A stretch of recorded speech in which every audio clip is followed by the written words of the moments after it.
السلام عليكم ورحمة الله وبركاته. إن الحمد لله نحمده ونستعينه ونستغفره ونعوذ بالله من شرور أنفسنا ومن سيئات أعمالنا. من يهده الله فلا مضل له ومن يضلل فلا هادي له. وأشهد أن لا إله إلا الله وحده لا شريك له وأشهد أن محمدا عبده ورسوله صلى الله تعالى عليه وعلى آله وصحبه وسلم تسليما كثيرا. أما بعد.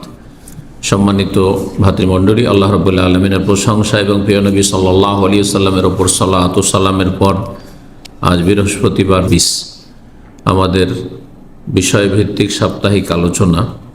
আজকের বিষয়বস্তু এমন একটি বিষয় যা আমাদের প্রত্যেকের সাথে জড়িত, কারণ আমরা মানুষ, আর মানুষ ভুলের ঊর্ধ্বে কেউ নয়। মানুষের ভুল ত্রুটি হবেই, গোনাহ হবে, আর ভুল ত্রুটি হলে, গোনাহ হলে তার মোচন, তার ক্ষমার, তাতে থেকে মুক্তি লাভের উপায় অবশ্যই আমাদেরকে জানতে হবে। রাসূলুল্লাহ সাল্লাল্লাহু আলাইহি ওয়াসাল্লাম বলেছেন, কুল্লু বানি আদম খাত্তা, প্রত্যেক আদম সন্তান হচ্ছে ভুলকারী। ওয়া খায়রুল খাত্তাইনা তাওয়াবুন, আর সবচাইতে ভালো ভুলকারী হচ্ছে যে তওবা করে নেয়। তো তওবা, ভুল করলে তওবা, এটা প্রায় মুসলিম ভাই বোনদের জানা আছে, কিন্তু এছাড়াও অনেক বিষয় রয়েছে যেগুলি মানুষের গুনাহ মোচন করে থাকে। তাহলে আজকের মূল বিষয়বস্তু পাপ মোচনকারী 10টি বিষয়। অল্প সময়ে সংক্ষেপে আপনাদের সামনে এই 10টি বিষয় পেশ করব। আল্লাহ রাব্বুল আলামিন যেন তৌফিক দান করেন। 1 নম্বর পয়েন্ট হচ্ছে গুনাহ মোচনের জন্য, পাপ থেকে মুক্তি লাভের জন্য, পাপ হয়ে গেছে, পাপের বোঝা হালকা করা, এক কথা তওবা করা। তওবা মানে ফিরে চলে আসে। আপনি ভুল পথে গেছেন, সোজা পথে ফিরে চলে আসে। রাস্তার যেমন সংশোধন করেছে দুনিয়ার ক্ষেত্রে, তেমনি দিনের ক্ষেত্রে রাস্তার সংশোধন করে। শয়তানের দিকে চলে গেছেন, রবের দিকে ফিরে আসেন। মসজিদ বিমুখ হয়ে গেছেন, মসজিদে ফিরে আসেন। আল্লাহ থেকে উদাসীন গাফেল হয়ে গেছেন, এখন আল্লাহকে বেশি বেশি স্মরণ করুন, তওবা, ফিরে আসেন, ইউটার্ন। সূরা নূর আয়াত নম্বর 31 আল্লাহ ইরশাদ, ওয়া তুবু ইলাল্লাহি জামিআন আইয়ুহাল মুমিনুন লাআল্লাকুম তুফলিহুন, তোমরা হে মুমিন সকলে আল্লাহর কাছে তওবা করো, যাতে তোমরা সফলতা লাভ করতে পারো, সফল কাম হতে পারে। তওবা সম্পর্কে আশা করি আপনাদের জানা আছে। ইমাম ইবনুল কাইয়িম রাহিমাহুল্লাহ বলছেন এই তওবা সম্পর্কে, তওবার কয়টি শর্ত? 3টি শর্ত আল্লাহর হকের ক্ষেত্রে। বান্দার হক যদি হয় 3টির সাথে আরেকটি সংযোজন করতে হবে। ইবনুল কাইয়িম বলছেন, হে আন্নাদামু আলা মা সালাফা মিনহু ফিল মাদি, অতীতে যা হয়েছে তার উপর অনুতপ্ত হওয়া। বড় লজ্জিত, আমি মুসলিম, কি করি অপরাধগুলি করলাম, এই গুনাহ করলাম। ওয়াল ইখলা আনহু ফিল হাল, অতীতে যা হয়েছে তার উপর লজ্জিত হওয়া। বর্তমান, কাল 3টি। বর্তমানে কি করা? বন্ধ করা, গুনাহ বন্ধ করা, থামিয়ে দেন গুনাহকে। গুনাহ আপনার জীবন থেকে বন্ধ হয়ে গেছে। ওয়াল আজমু আলা আল্লাহ ইউআউযিহু ফিল মুস্তাকবাল, আর আগামী ফিউচার, আগামীতে এই গুনাহর দিকে আর কখনো ফিরবেন না। অতীতের উপর লজ্জিত হওয়া, বর্তমানে সংশোধন করে না, যে এই গুনাহ আমি আর করছি না, থামিয়ে দিয়েছেন আপনি। আর আগামীর জন্য প্রতিজ্ঞা করা যে আমি জীবনে আর এসব পাপের দিকে ফিরে যাব না। আল্লাহর হকের ক্ষেত্রে, মানুষের হকের ক্ষেত্রে এই 3টি শর্ত। অতিরিক্ত মানুষের হক যদি হয় তাহলে কি শর্ত? তার হক আদায় করে দেওয়া, না হলে তার কাছ থেকে ক্ষমা চেয়ে নেওয়া। যেভাবে আপনি মুক্তি লাভ করতে, অব্যাহতি আপনাকে হাসিল করতে হবে। এগুলি হচ্ছে তওবার শর্ত। তওবা মানুষের গুনাহগার সাথে সাথে তওবা করা ফরজ। তওবাতে করছি চলবে না, কারণ সময় আপনার হাতে না, রবের হাতে। জানাও নেই যে কখন আমার সময় শেষ হয়ে যাবে, তওবার দরজা বন্ধ হয়ে যাবে। সুতরাং যখনই গুনাহ হয়েছে সাথে সাথে তওবা করুন। ভুল হতে পারে, কিন্তু তওবা করুন। 2 নম্বর গুনাহ মোচনের উপায় হচ্ছে ইস্তিগফার। তওবা মানে ফিরে আসা বললাম, আর ইস্তিগফার মানে ক্ষমা চাওয়া। ফিরে চলে আসেন আর ক্ষমা চান যে আল্লাহ, উল্টো দিকে চলে গেছিলাম, শয়তানের গোলামিতে চলে গেছিলাম, তোমার গোলামির দিকে ফিরে আসলাম, আর তোমার কাছে অতীতে যা ভুল ভ্রান্তি হচ্ছে আমি ক্ষমা চাইছি, তুমি মাফ করে দাও। সূরা নূহের 8 নম্বর 10-এ আল্লাহ ইরশাদ করেছেন নূহ আলাইহিস সালামের ভাষায়, জাতিকে 950 বছর তিনি দাওয়াত দিয়েছেন, ইস্তাগফিরু রাব্বাকুম ইন্নাহু কানা গাফফারা ইউরসিলিস সামা আলাইকুম মিদরার ওয়া ইয়ামদিদকুম বিআমওয়ালিন ওয়া বানিন ওয়া ইয়াজআল লাকুম জান্নাতি ওয়া ইয়াজআল লাকুম আনহারা।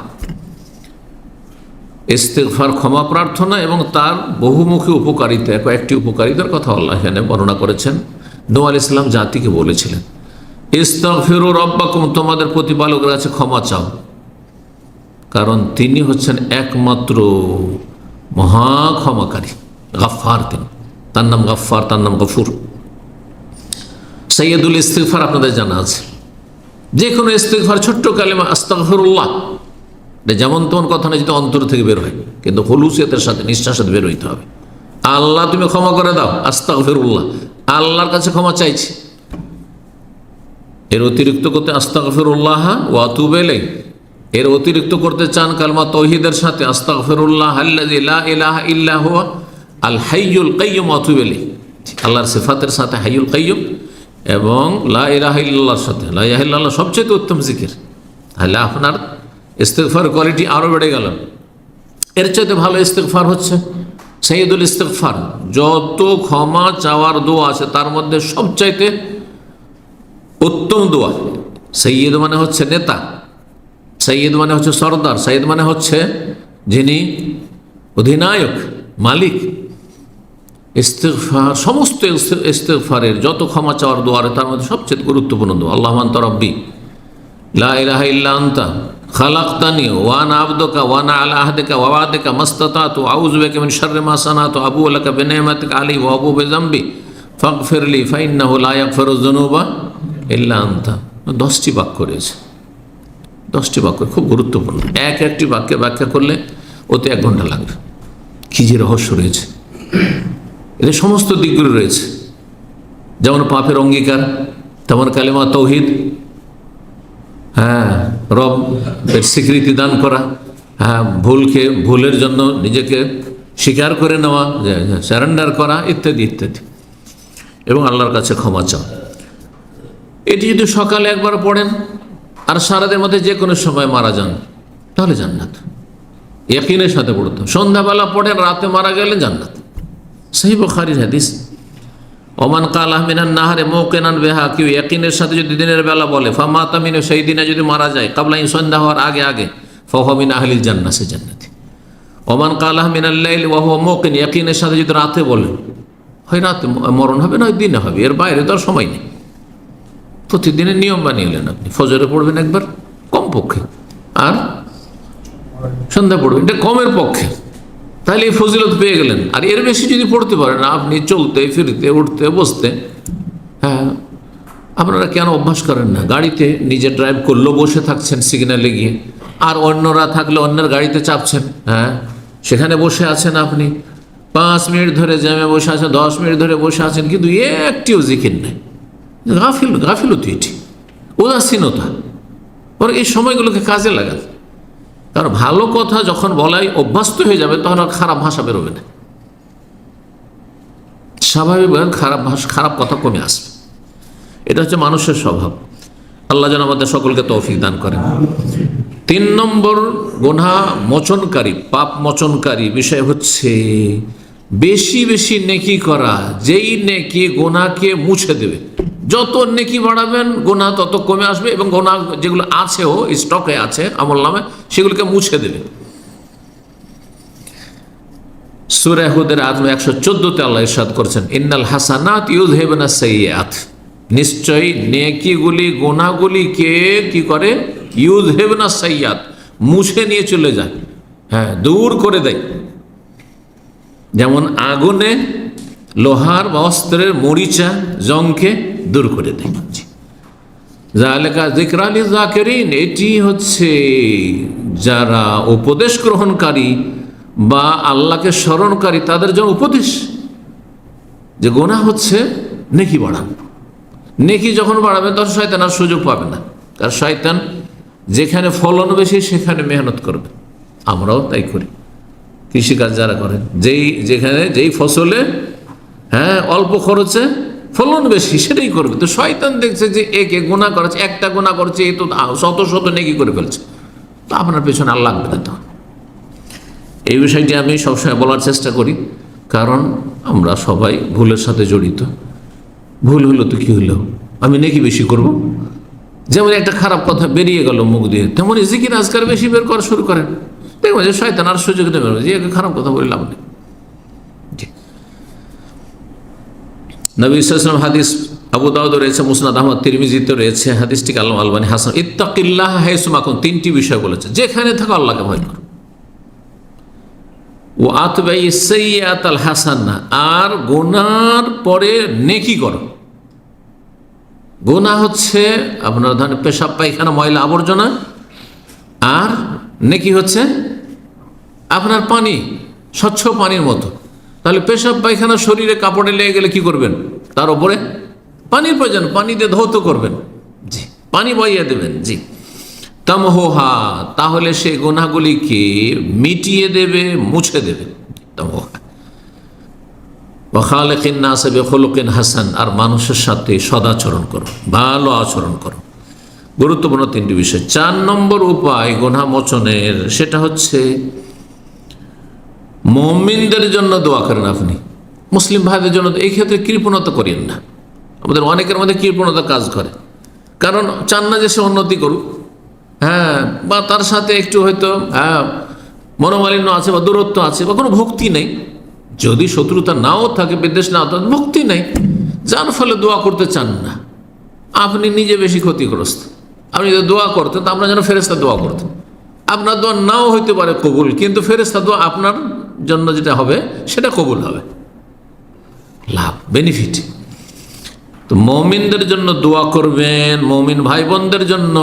এই জন্য রব্বানা ইগফির লানা ওয়া লিইখওয়ানিনা আল্লাযীনা সাবাকুনা বিল ঈমান ওয়া লা তাজআল ফী কুলুবিনা গিল্লাল লিল্লাযীনা আমানু রব্বানা ইন্নাকা রাউফুর রাহিম। সমস্ত মুমিন মুমিনাত আদম আলাইহিস সালাম থেকে শুরু করে আজ পর্যন্ত এই উম্মতের, আগের উম্মতের যে কোনো মুমিন মুমিনাত, আম্বিয়া রাসূলগণ থেকে শুরু করে মুসলিম হইলেই হলো, যে কোনো যুগের সবাই এই দোয়াতে কিন্তু শামিল। সূরা হাশরে আল্লাহ এই দোয়া শিখিয়েছেন। আর ফেরেশতারাও দোয়া করে মুমিনদের জন্য, মুমিন মুসলিমের জন্য ফেরেশতারা দোয়া করে। তো যাতে করে আমার জন্য, আপনার জন্য ফেরেশতা দোয়া করে। কারণ আরেকটি বিষয় আছে, বেশ কিছু হাদিস দ্বারা প্রমাণিত, যে কোন কোন শ্রেণীর পাপীদের ওপর বা কোন কোন শ্রেণীর মানুষের ওপর ফেরেশতার লানত হয়। এই বিষয়টি আমাকে স্মরণ করে দেবেন, ইনশাআল্লাহ আলোচনা করব। কিছু মানুষ আছে যাদের বিভিন্ন পাপের কারণে তাদেরও ফেরেশতা অভিশাপ দেয়, লানত দেয়। তো ফেরেশতার লানত থেকে বাঁচতে হবে, বরং নেক দোয়া নেওয়ার চেষ্টা করতে হবে।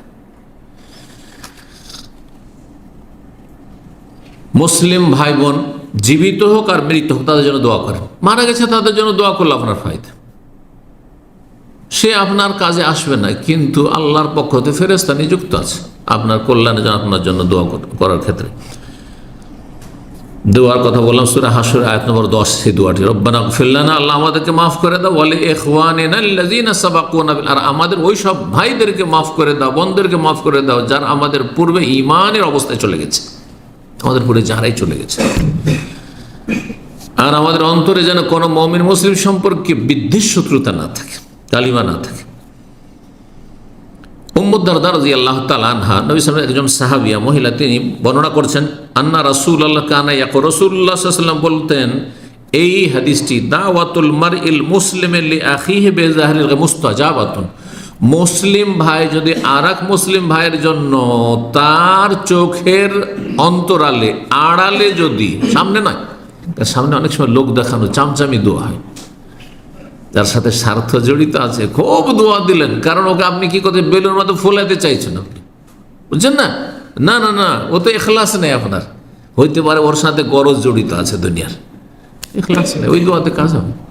এই জন্য বেজাহরিল গায়ব, চোখের আড়ালে, সে অনেক দূরে আছে, তাকে কেউ শোনাবারও লোক নেই যে আপনার জন্য অমুক দোয়া, শেখ দোয়া করছেন, আপনার জন্য অমুক দোয়া করছেন, এই কথা বলারও নেই। দোয়া করছেন, আল্লাহ ওনাকে ভালো করুন, আল্লাহ ওনাকে রহম করুন, আল্লাহ ওনাকে শান্তিতে রাখুন, সুখে রাখুন, ইত্যাদি।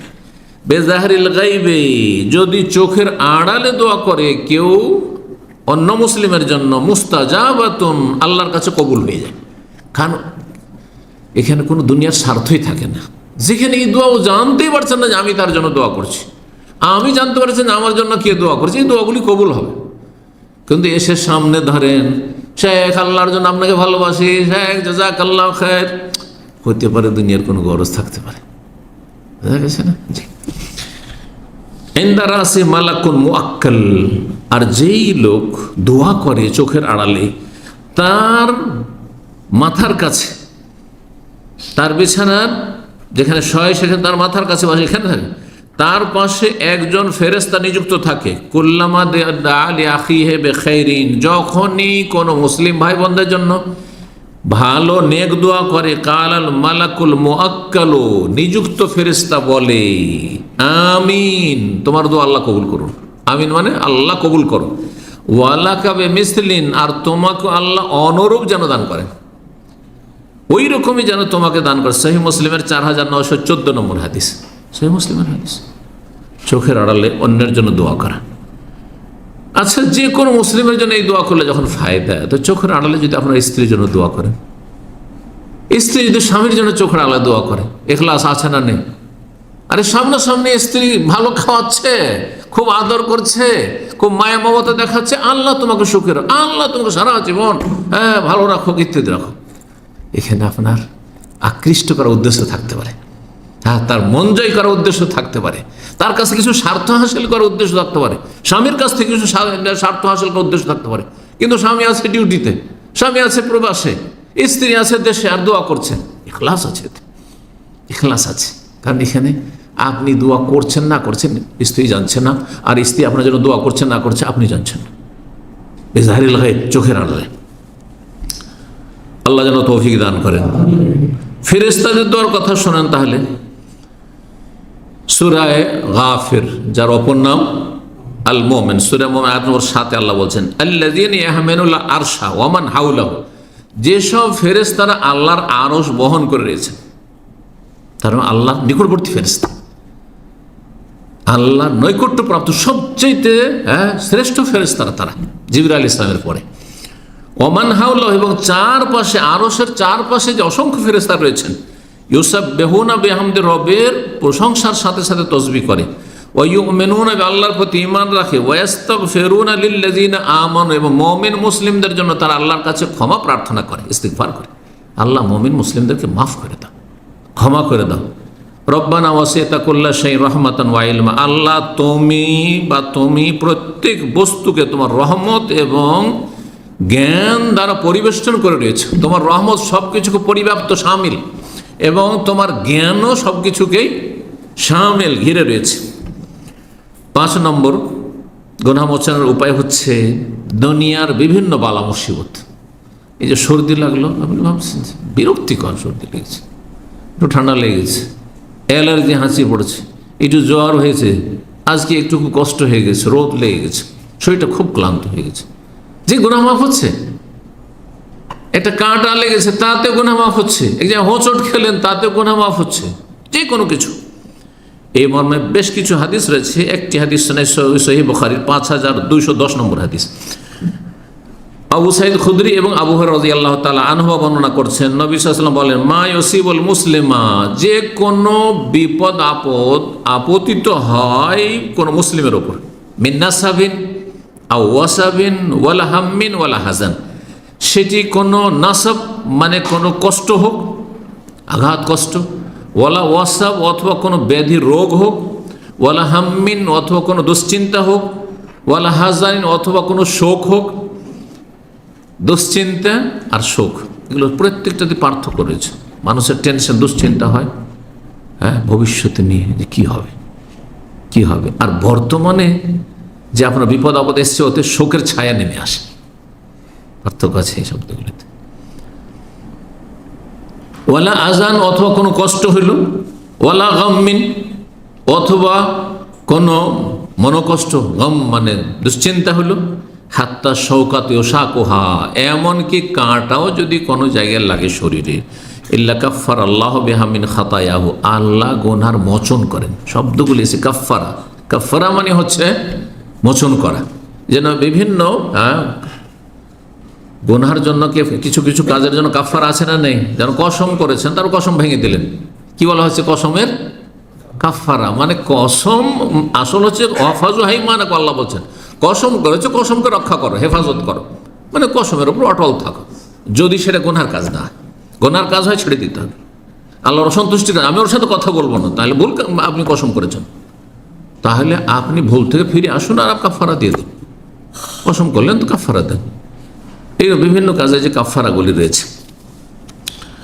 তো কাফার আল্লাহ বিহা মিন খাতায়, গুনাহকে আল্লাহ মোচন করে দিয়ে থাকেন। তিরমিজির আরেকটি হাদিস রয়েছে আবু হুরায়রা থেকে বর্ণিত রাদিয়াল্লাহু তাআলা আনহু, রাসূলুল্লাহ বলেন, মা ইয়াজালুল বালাআ বিল মুমিনি ওয়াল মুমিনাতি, মুমিনের উপর বালা মুসিবত নেমে আসে, ফি নাফসিহি, তার জীবনের ক্ষেত্রে, ওয়া ওয়ালাদি, ছেলে মেয়েদের ক্ষেত্রে, আপনার শারীরিক মানসিক কোনো যন্ত্রণা, অথবা ছেলে মেয়েদের উপর বিপদ আপদ, অথবা অমালিহি, ধন সম্পদের উপর বিপদ আপদ, হাত্তা ইয়ালকাল্লাহ তাআলা, যে কোনো বিপদ আপদ আসুক না কেন, আল্লাহর সাথে যখন মিলিত হবে, হ্যাঁ, মওতের পরে, ওমা আলাইহি মিন খাতিয়া, কোনো গুনাহ থাকবে না।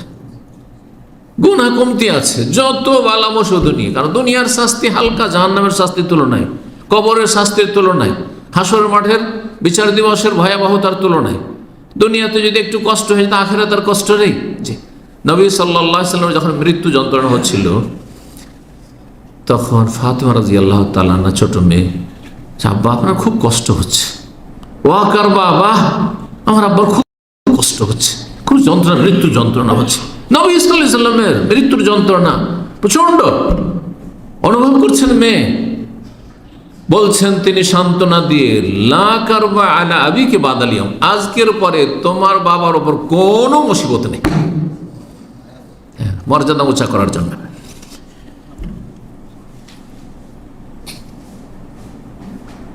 ছয় নম্বর গুনাহ মোচনের উপায় হচ্ছে আপনি কাউকে নেকি হাদিয়া দেন। দুনিয়ার তো হাদিয়া অনেক দিচ্ছে, যে যাকে ভালোবাসে তার জন্য কি হাদিয়া গিফট নিয়ে আসে, অথবা তার বাড়ি গেছেন, খালি হাতে যাবেন না। আমাদের দেশের ট্র্যাডিশন হচ্ছে কি, কারো বাড়ি গেলে, আত্মীয় স্বজন কুটুম বাড়ি, বিশেষ শ্বশুর বাড়ি, খালি হাতে যেতে পারবেন? মিষ্টি বাঁধতে হবে, না ফলমূল বাঁধতে হবে, তাই না? জি হ্যাঁ, না গেলে আপনি ছোট লোক, কিছু না নিয়ে গেলে ছোট লোক হয়ে গেলেন আপনি। আর তারপরে যাকে ভালোবাসেন মাঝে মধ্যেই তাকে হাদিয়া তোহফা গিফট দিতে আছেন। জি,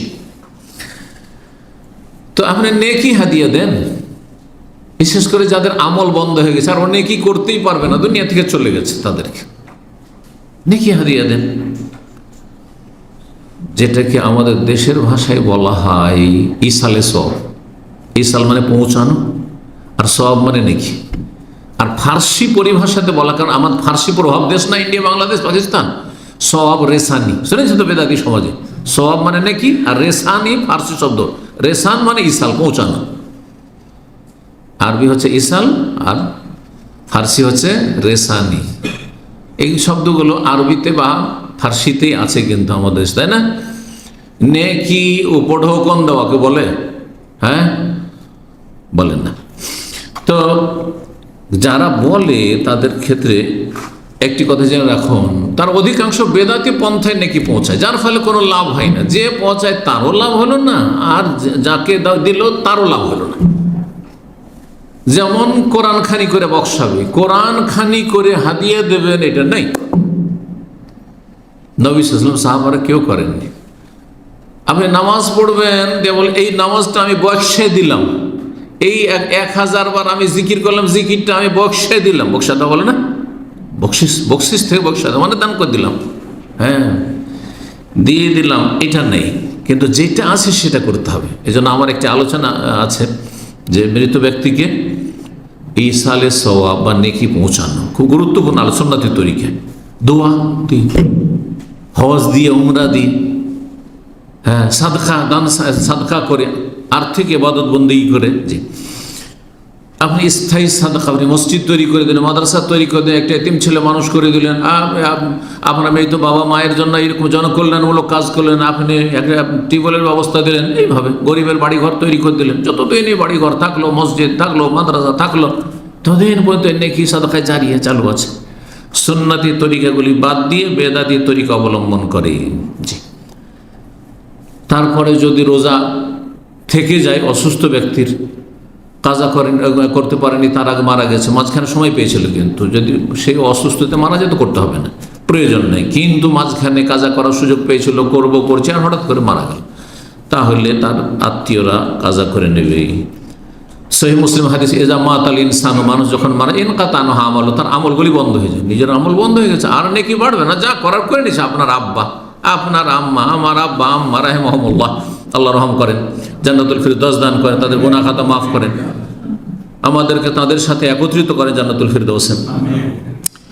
আমল বন্ধ হয়ে গেছে, ইল্লা মিন সালাসা, তিনটি তাদের নেকি করা থেকে পৌঁছতে পারে, আর আপনিও পৌঁছতে পারেন, নিজে নেকি করে গিয়েও পৌঁছতে পারে। একটা হচ্ছে কি, সাদাকাতে, যার নিজেই দান করে গেছে, নিজে একটা মসজিদ তৈরি করে গেছে, তাহলে ওটার নেকি চলতে আছে। যেমন নেকি চলতে থাকে, গোনাও চলতে থাকতে পারে, সিনেমা হল তৈরি করে গেছে, গ্রামে একটা পাপের জায়গায় তৈরি করে গেছে, হ্যাঁ, গ্রামে এই পাপটা জানতো না, সেই পাপটা চালু করে গেছে, সেখানে কুপ্রথা চালু করে গেছে, বেদাত চালু করে গেছে, ও বেদাতের গুনাহ পৌঁছিতে আছে। এটা মাজার তৈরি করে গেছে, এই শিরকের গুনাহ তার বোঝার উপর আসতে আছে যারা করে গেছে সেখানকার। এই জন্য শুধু সাদকা জারিয়া নয়, যেমন নেকি জারিয়া হয় তেমন গুনাহও জারিয়া হয়, গুনাহও কন্টিনিউ হয়। সতর্ক, সাবধান। আপনি ভালো রাস্তা খুলে যাবেন, মন্দ রাস্তা খুলবেন না আপনার জীবনে, আল্লাহ তৌফিক দান করুন। আও ইলমিন ইউনতাফা বিহি, যদি এলেম ছেড়ে যেতে পারেন, আলোচনা দ্বীনি, আপনার মাধ্যমে 10টা লোক হেদায়েত হয়েছে, এই 10টা লোকের একজনের 5জন 10জন করে সন্তান, আর এগুলো তো হইল, হেদায়েত হইল, যে তারা সহিহ আকীদা এসেছিল, তারা ধার্মিক হয়েছিল, তাদের ছেলে মেয়েরা ধার্মিক হইল, আর তারপরে তাদের মাধ্যমে যারা হেদায়েত হলো, সবগুলি কিন্তু আপনার অ্যাকাউন্টে আসতে আছে, এক ভাগ আসতে আছে। তাহলে চিন্তা করুন, আপনার প্রথম 10 জন দিয়ে শুরু হলো, কিন্তু এই 10 জন থেকে একজন ধরেন যদি 10 জন করে তো কতজন হয়ে গেল? হাজার হাজার মানুষ উপকৃত হয়েছে আপনার এলেম দিয়ে। এইরকম লিখন, যে কোনো এলেম ছেড়ে গেছেন, আওয়ালাদিন সালিহিন, অথবা নেক সন্তান রেখে গেছেন, নেক সন্তান, এটা আপনার জন্য সাদকা জারিয়া। ওয়াদউ লাহু, তাহলে এমনি সন্তান ছেড়ে গেলে হবে না, অসৎ সন্তান, পাপী সন্তান, বেদিন, বেনামাজি, নাস্তিক, মুশরিক, মাজার পূজারি, বেদাতি ছেড়ে গেছেন, কোনো লাভ নেই, গুনার বোঝা। সহিহ মুসলিমের 3084 নম্বর হাদিস। 7 নম্বর গুনাহ মোচনকারী হচ্ছে সুন্দরভাবে উজু করা। উজু করবেন তো একটু যত্ন সহকারে, খুব সজাগ, কোনো জায়গায় শুকনো না থেকে যায়। অনেক সময় উজু করছেন, এই দিকটা শুকনো থেকে গেল, এইদিকে অনেকেই খেয়াল করেন না, কিন্তু এই দিকটাও ধুইতে হবে একবার, কানের কাছ, কান পর্যন্ত, কানের ছিদ্র তো ঢুকাবেন না, কিন্তু কান পর্যন্ত এই যে জায়গাটা আছে, এইখানে ধরেন দাঁড়িয়ে আছে না, আর তারপরে যে জায়গাটা আছে যেখানে আপনার পশম নেই, দাঁড়িয়ে নেই, সেই জায়গাটা ধুইতে হবে। অনেকে শুকনো রেখে দেয়, জি, এই জায়গাগুলো অনেক সময় শুকনো থেকে যায়, জি, অনেক সময় টাকানা শুকনো থেকে গেল। আর তারপরে ইসবাগুল উজু, পূর্ণরূপে সুন্দর উজু করা হচ্ছে 3 বার করে উজু করা, এটা সবচেয়ে সুন্দর উজু। সেজন্য একবারে যা ওয়াজিব, 2 বার করলে তার চাইতে ভালো, 3 বার করে যদি অঙ্গগুলি ধৌত করেন তাহলে সেটা আরো ভালো। পূর্ণরূপে উজু করার এই দিকগুলি রয়েছে। আর সেটা যদি কষ্টের সময়, দুপুরবেলা গরমের দিনে সৌদি আরবের গরম পানিতে উজু করা, আর কনকনে ঠান্ডা পানি, তায়েফ আর আবহা, বাহা, যে ঠান্ডা শীতের এলাকায়, বাংলাদেশে পৌষ মাঘ মাসের শীতে কনকনে পানিতে, গ্রামাঞ্চলে কোনো পানি গরম করার কোনো ব্যবস্থা নেই, উজু করা, এগুলো তো অনেক বেশি নেকি রয়েছে, গুনাহ মোচন হয়। জি, নবী সাল্লাল্লাহু আলাইহি ওয়াসাল্লাম হাদিস, সহিহ মুসলিমের 369 নম্বর হাদিস, আবু হুরায়রা রাদিয়াল্লাহু বর্ণনা করছেন, আল্লাহ আদুল্লুকুম আলা মা ইয়ামহুল্লাহু বিহিল খাতায়া, তোমাদেরকে বলে দেব নাকি এমন একটা বিষয় সম্পর্কে যে যার মাধ্যমে গুনাহগুলি মিটে যাবে, মুছে যাবে, গুনাহ মিটে যাবে, মুছে যাবে। ভুল লেখার পরে আমরা কি আজকাল পেন্সিলের যুগে কি রেখেছেন, মেটাবার জন্য, আর আমাদের যে করতাম কি কলমে লিখতাম, তারপর কেটে দিলাম, কিন্তু দাগ জায়গাটাও খারাপ হয়ে থেকে গেল। জি, তবে আমরা ছোট কলেজে প্রাইমারিতে পড়েছি, প্রথম ক্লাস 1-2 আমরা সেই সিলেট পেন্সিল ব্যবহার করেছি, ওটাতে সব মেটানো সহজ। তো যাই হোক, গুনাহগুলিকে কি করে দেবে, মিটিয়ে দেবে, মুছে দেবে। ওয়ারফা বিহি দারাজাত, মর্যাদা উন্নীত করবে, উঁচু করবে। কালুবালা আর অবশ্যই বলে দেন, কাল ইসবাগুল উযু আলাল মাকারিহি, কষ্টের সময় পূর্ণরূপে উযু করা, কারণ যখন বেশি ঠান্ডা লাগছে কোন রকম করে কোন রকম করে কাজ সারা। ঠান্ডার দিনে যুবক মানুষ বিয়ে শাদী করেছেন, ফরজ গোসল করেছেন, কিন্তু তাড়াতাড়ি মনে হচ্ছে কেটে পড়ে যেতেন, গরম পানির ব্যবস্থা নেই। তখন কাকসানান যেতে বলা হয় হিন্দুদের ভাষা, বাংলাতে হিন্দুয়ানি কিছু ভাষা আছে না? কাকসানান জানেন তো? এই ভাষাটা জানেন না? মানে কাকের গোসল করা আর কি। তো কাকের গোসল কোনটাকে বলা হয়? হালকা গোসল। হালকা গোসল কোন রকম করে কাজ ছাড়া ওই করতে গিয়ে দেখা গেল যে আপনার চুল শুকনো থেকে গেল, বা কোনো জায়গায় আপনার শরীর শুকনো থেকে গেল, অথচ আপনার ফরজ গোসল। জি। ওয়াকাসরাতুল খুতা ইলাল মাসাজ, মসজিদে অনেক হেঁটে যাওয়া, অনেক ধাপ পার করে যাওয়া, অতিক্রম করে যাওয়া। তাহলে মসজিদ যত দূর হবে তত বেশি গুনাহ মাফ হবে। কদমে কদমে নেকি, কদম কদমে গুনাহ মাফ। যেন মসজিদের কাছে আমরা বাস করতে, আমাদের মনের কথা যে আমরা খুব ভালো লাগছে মসজিদের সামনে বাসাটা, জামাত শুরু হয়ে গেলো গিয়ে প্রথম রাকাত পেয়ে যাই, আমরা কিন্তু খুব খুশি এতে। কিন্তু কোরআন এবং হাদিসে এটা খুশির বিষয় বলা হয়নি। খুশির বিষয় বলা হয়েছে যত কাসরাতুল খোতা, বেশি ধাপ পার করে আপনাকে যদি আসতে, বেশি দূর থেকে যদি আসতে হয়। এই জন্য সাহাবাই কেরামগণ একদল, বানু সালমাদের বাড়ি ছিল ওই কিবলাতেন। আমরা তো কিবলাতেন দেখেছেন, এই জন্য বোঝানো খুব সহজ। কিবলাতেন কোথায়? ওখান থেকে তারা আসতেন মসজিদে নবীতে, নবী সাল্লাল্লাহু আলাইহি ওয়াসাল্লামের পেছনে জামাতে নামাজ পড়ার জন্য। সুবহানাল্লাহ, কতক্ষণ লাগে? কমপক্ষে হাঁটলে 35 থেকে 40 মিনিট লাগে। কারণ আমি একবার ওই দিকটা হেঁটেছি, মদিনা ইউনিভার্সিটি ওই দিকে, তো এই দেখতে পাচ্ছি, মনে হচ্ছে দেখতে পাচ্ছি, চলে যায় করতে করতে হাঁটতে হয়তো 1 ঘন্টার বেশি লেগেছে, অবস্থা খারাপ। তো জীবনে একবার হেঁটেছি, মসজিদ নববী থেকে বাবু সাল্লাম থেকে হাঁটতে শুরু করলাম, আর একবারে মদিনা ইউনিভার্সিটির ভিতরে হেঁটে হোস্টেলের মধ্যে হেঁটে চলে গেলাম, তাও রোদের সময়। কারণ রাস্তায় কিছু পরিচিত লোকেরা ছিল, চলি ওদের বাসায় দুপুরবেলা একটু দেখা করবো। দেখা করতে গিয়ে দেখাও হলো না, নিরাশ হয়ে তখন সেখান থেকে আবার কোথায় গাড়ি খুঁজে যাবো। তখনকার যুগে এইসব ট্যাক্সি এইসব ছিল না, কিন্তু ট্যাক্সি এই যে লেমুজিন এগুলো কিছুই ছিল না তখন, বৈষম্যদিনায়। ওই আপনার পিক আপগুলোতে বদুরা, রেয়ালাইন, খামসারিয়া আলাই করতো আর নিয়ে যেত। তো যাই হোক, কাসরাতুল খুতা ইলাল মাসাজিদ, এই বানু সালমান লোকেরা এরা চেয়েছিল যে মসজিদে নবীর আশেপাশে জমি জায়গা নিয়ে বাড়ি করে নেব, সুবিধা হবে। 5 ওয়াক্ত নামাজ পড়ে মাঝে মধ্যে মাগরিব এশা কখনো নবীর কাছে যেতে পারছি, সবসময় যেতে পারি না, 1 ওয়াক্ত 2 ওয়াক্ত 3 ওয়াক্ত আসতে পারছি। নবী সাল্লাল্লাহু আলাইহি ওয়াসাল্লাম বললেন যে শুনতে পাচ্ছি যে তোমরা নাকি চলে আসতে চাইছো মসজিদ নবীর আশেপাশে, এই কাজ করিও না।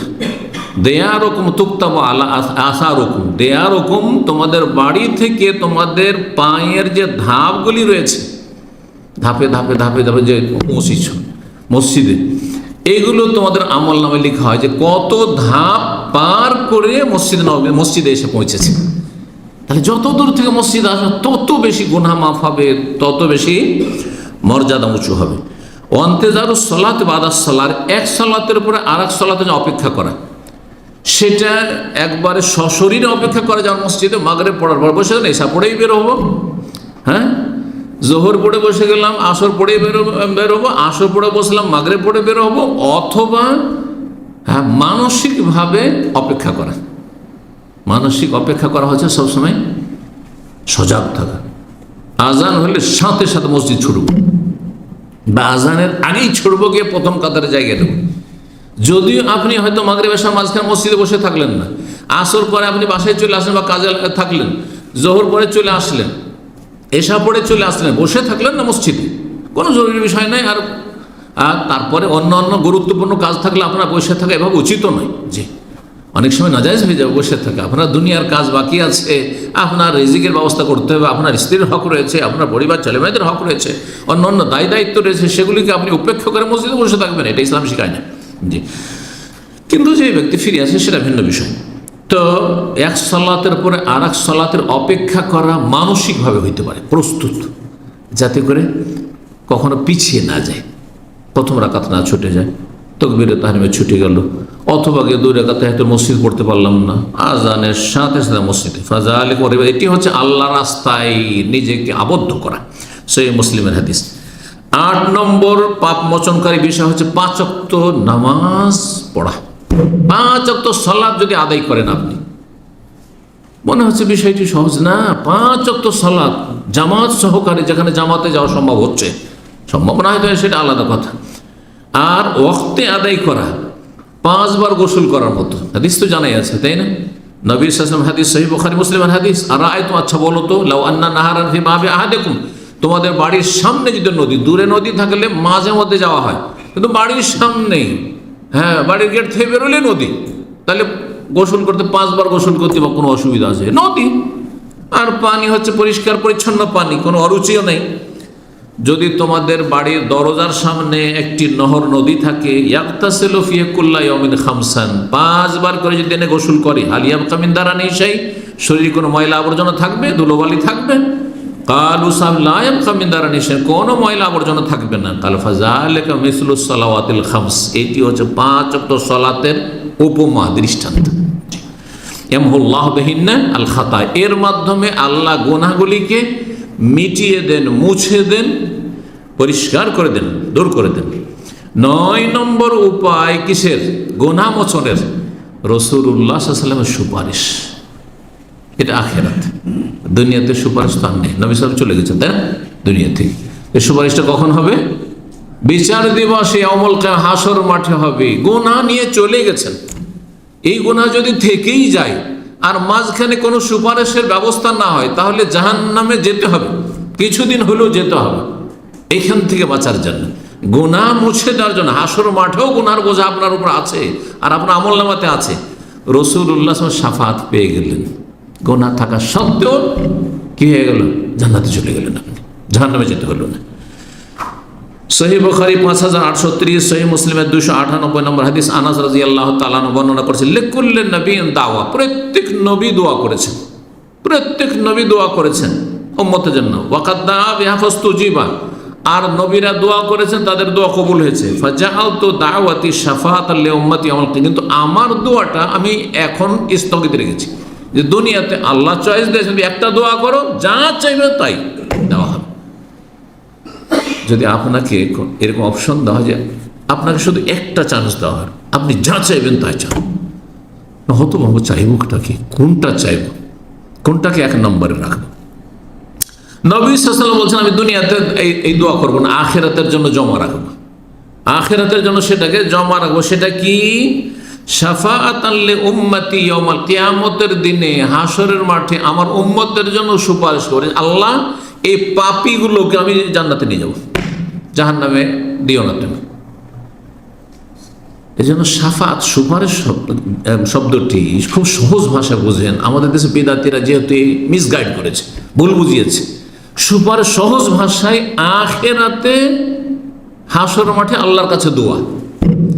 দুনিয়ায় দোয়া করতেন, দুনিয়ার দোয়া যেমন আল্লাহর কাছে করলেন, কবুল হইতে পারে আবার নাও হইতে পারে। হাসর মাঠে রাসূলুল্লাহ সাল্লাল্লাহু আলাইহি ওয়াসাল্লামের শাফাত কবুল হবে, এ কথা হাদিস দ্বারা প্রমাণিত।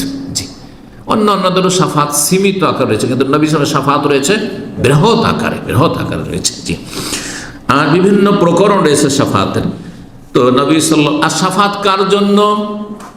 নেক লোকদের জন্য শাফাতের প্রয়োজন নেই, মর্যাদা উঁচা করার জন্য শাফাত হবে, যেন জান্নাতি, আপনারা সবাই জান্নাতি, জাহান্নামের সম্মুখীন না, তারপরও শাফাত হবে কিসের জন্য? গ্রেডটা বাড়াবার জন্য, আর উঁচা করার জন্য মর্যাদা। কিন্তু আসল শাফাত কাদের জন্য? যাদের জন্য জাহান্নাম ওয়াজিব হয়ে গেছিল, অবধারিত হয়ে গেছিল। এই জন্য সহিহ মুসলিমের কি হাদিস রয়েছে, শাফাতি লি আহলিল কাবাইর মিন উম্মতি, আমার সুপারিশ হবে আমার উম্মতের যারা কাবিরা গুনাহে লিপ্ত ছিল, আর কাবিরা গুনাহ বড় গুনার বোঝা নিয়ে গেছে কিন্তু ঈমান নষ্ট করে যায়নি, তাদের জন্য শাফাত।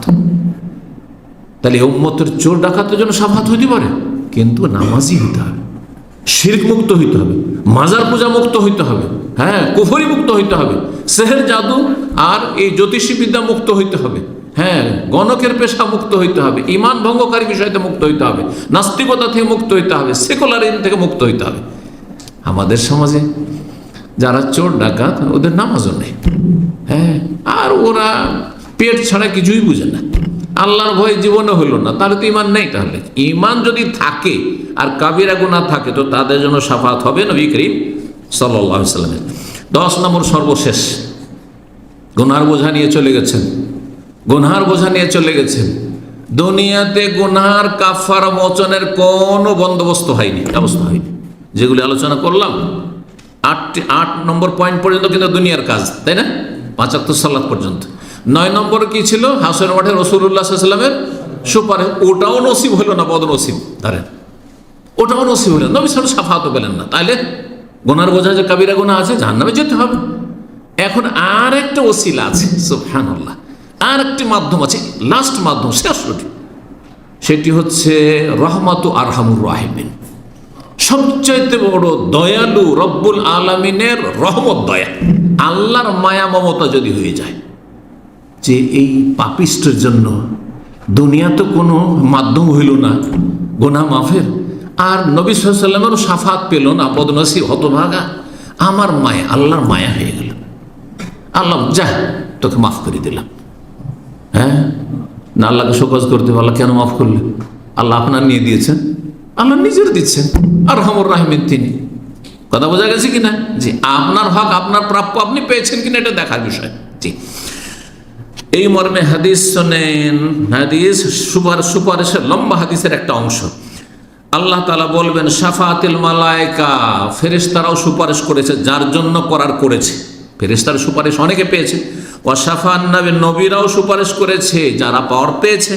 ওয়াশাফাল মুমিন, মুসলিম, আলেম, ওলামা, আল্লাহর নেক বান্দা, তারাও সুপারিশ করেছে, সীমিত তাদেরও সুপারিশ, হ্যাঁ, বিভিন্ন সুপারিশ। ওয়ালাম ইয়াবকা ইল্লা আরহামুর রাহিমিন, এখন এক সত্তাই বাকি আছেন, তিনি হচ্ছেন সমস্ত দয়ালুদের মহান দয়ালু, আরহামুর রাহিমিন। আল্লাহু আকবার। ফায়াকবিযু কবযাতাম মিনান নার, জাহান্নামের আগুনে চলে গেছে কাবিরা গুনার কারণে, চোর ডাকাত আর বিভিন্ন পাপী সব জাহান্নামে জ্বলছে। আল্লাহ এক মুষ্টি তার মুষ্টি দ্বারা নেবেন, আল্লাহ রাব্বুল আলামিন, আল্লাহর মুষ্টি আল্লাহর মতো, আল্লাহর হাত আল্লাহর মতো, আল্লাহ নেবেন, আল্লাহর মুষ্টি নেবেন। কোনখান থেকে নেবেন?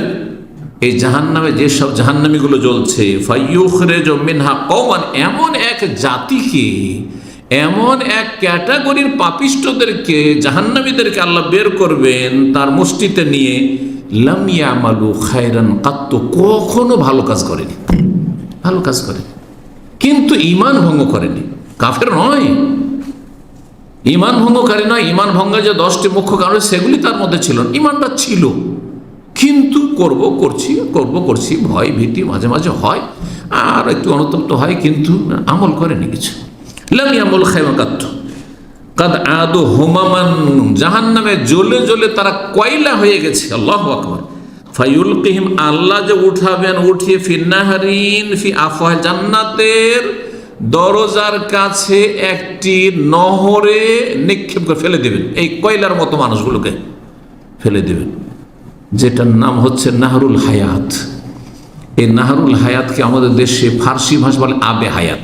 এটা আবে হায়াত ঔষধি আছে বা তেল আছে, জানেন না? ইন্ডিয়া বাংলাদেশে একটা তেল পাওয়া যায়, ওটার নাম কি? আব মানে পানি, আব ফার্সি ভাষা কিন্তু, আর হায়াত মানে জীবন, মানে এই পানি বা এই ওষুধ আপনার জীবন ফিরিয়ে দেবে। হ্যাঁ, আপনার মানে গুরুত্বপূর্ণ, আপনার জীবনে ওষুধের কাজ, মানে মহা ঔষধের কাজ করবে। এই নামটি ওখান থেকে হয়তো এরা নিয়েছে, হেকিমদেরই সব ওষুধ। তো আল্লাহর জান্নাতের দরজার কাছাকাছি একটি নহর রয়েছে, সেখানে এই কয়লায় হয়ে গেছে যে সব জাহান্নামীরা জ্বলে, তাদের কিন্তু তারা পাপিষ্ট মুসলিম, নেকির কাজ তাদের নেই কিছু। আল্লাহর রহম হবে, আল্লাহ জাহান্নাম থেকে উঠে তাদের ওখানে ফেলে দেবেন, আর তারপরে তারা গজে উঠবে। যেমন অঙ্কুর গজিয়ে উঠি একটা বীজ থেকে, যখন একটু পানি পায়, রস পায়, তখন অঙ্কুর গজিয়ে ওঠে, কত কচি হয়ে দুর্বল হয়ে ওই রকম গজিয়ে উঠবে। ফায়ামবুতুনা কামা তামবুতুল হাব্বাতু মিনাস সাইল, বন্যা আর পানি নেমে গেছে, আর তারপরে দেখবেন বন্যার পানি নামার পরে এই দৃশ্যগুলো কিন্তু দেখেছেন, জায়গাগুলো শুকিয়ে গেছে, আর বিভিন্ন জায়গা থেকে বিভিন্ন বীজের দানা এসে ওখানে থেকে গেছে, আর সেখান থেকে গজিয়ে অঙ্কুর গজিয়ে উঠছে, ওই রকম গজে উঠবে। 269 নম্বর হাদিস রয়েছে। আল্লাহর সূরা জুমারের 8 নম্বর 53 ইরশাদ করছেন, কুল ইয়া ইবাদিয়াল্লাযিনা আসরাফু আলা আনফুসিহিম লা তাকনাতু মির রাহমাতিল্লাহ ইন্নাল্লাহা ইয়াগফিরু যুনুবা জামিআ। হে নবী বলে দাও যে আল্লাহ তোমাদেরকে বলছেন, ইয়া ইবাদিয়াল্লাযিনা আসরাফু, হে আমার ওই বান্দারা যারা আসরাফু আলা আনফুসিহিম, নিজের ওপর অত্যাচার করেছো, নিজের ক্ষেত্রে সীমা লঙ্ঘন করেছো, লা তাকনাতু মির রাহমাত, আল্লাহর রহমত থেকে তোমরা নৈরাশ হয়ে যেও না, হতাশাগ্রস্ত হইও না। আল্লাহ কি আর রহম করেন, আল্লাহ কি আমাকে মাফ করেন, এইরকমটা চিন্তা করিও না। ইন্নাল্লাহ ইয়াগফিরু যুনুবা জামিআ, আল্লাহ সমস্ত গুনাহ মাফ করতে পারেন, আল্লাহ সমস্ত গুনাহ মাফ করতে পারেন। জি, আল্লাহ যাকে ইচ্ছে মাফ করেন, কিন্তু অন্তত সর্বনিম্ন ঈমান নিয়ে যেতে হবে, সর্বনিম্ন ঈমান নিয়ে যেতে হবে। আখিরাতে কাফেরের জন্য, ঈমানবিহীন কারোর জন্য কোনো রকম আল্লাহর রহমত নেই, এটা সবসময় আমাদেরকে মনে রাখতে হবে। আল্লাহ রাব্বুল আলামিন লা তাকনাতু মির রাহমাতিল্লাহ ইন্নাল্লাহ ইয়াগফিরু যুনুবা জামিআ ইন্নাহু হুয়াল গফুরুর রহিম। আল্লাহ হচ্ছেন গফুর, বড় মার্জনাকারী এবং বড়ই দয়ালু। আল্লাহ